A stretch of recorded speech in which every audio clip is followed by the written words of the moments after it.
I was born in Fairhope, Alabama. Well, actually, I was born in Mobile, Alabama. That's where the nearest hospital was. But born and raised in South Alabama, grew up in a small town east of Mobile known as Fairhope, a little small, quaint town. Number 2 place to retire in the country right now. So it's great to go back and visit my family and friends. I always have a good time. I call it the slow and easy place for me. I get to go back and just, get away from the world and just relax in tranquility there.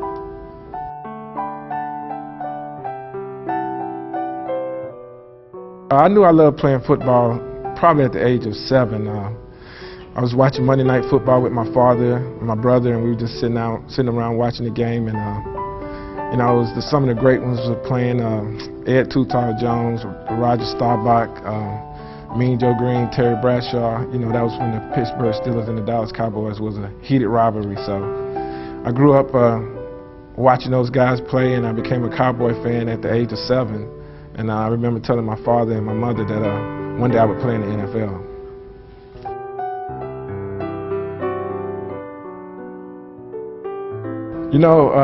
It took a long time for me to find out that I was really good. I was always kind of second-guessing myself. I had a growth spurt at the age of 13, so I went from probably 6 foot to 6'6", over the summer. And I went out for junior high football.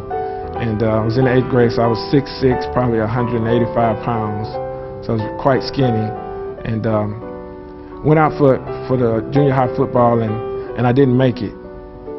Didn't make the team. I was devastated by that, and I just went home and started working real hard. And I knew my dream would come true if I just continued to work on it.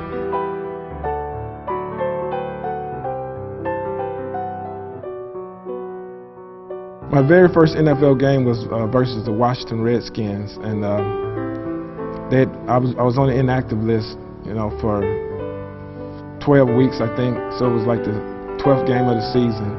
We were playing Washington in Washington, and my very first play, I made a tackle for a loss on Ernest Biner. So it was excellent for me. That was my first experience, first taste of the NFL. My very first play, I made a tackle. Then I didn't make any more for the rest of the season. But I was really excited about it.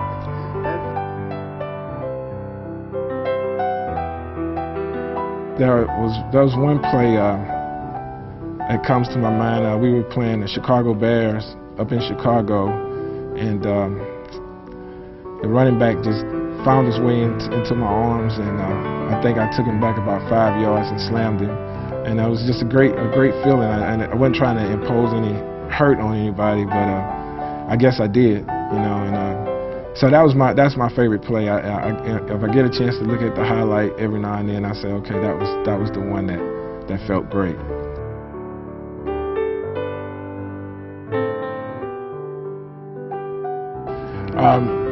Those 2 plays happened within a year of each other, so it was pretty much the same season. One happened in January of the Super Bowl, and the next one in November, Thanksgiving. So for me, that was a burning passion to go out and show the media, show some of the fans that that I belonged in the NFL and that I wasn't just a human blooper. That was a burning passion in my stomach to go out every day and work hard and just prove the naysayers wrong.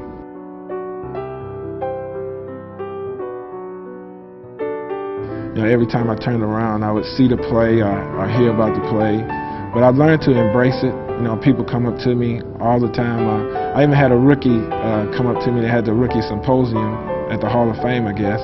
And he comes back and he says, "Coach, I saw you running down the field in the Super Bowl. You were pretty fast, but you didn't finish." And I said, "That's right." And so that's part of it.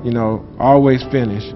And never give up. That's the side that I like to teach off of, is Dunn's side. The fact that he's down 52-17, and he has the heart and the guts to chase a guy down in the middle of the field that, most guys would have just waved it off. I know I would have probably waved it off and like, another one.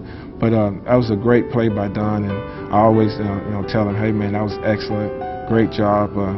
No one else on that field had the guts to chase, but he did.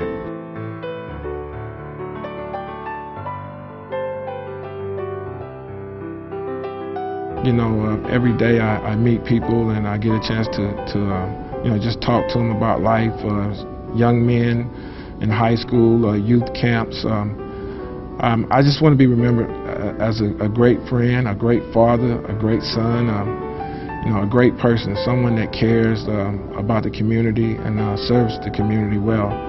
That's what I want to do. That's my legacy that I would like to leave behind.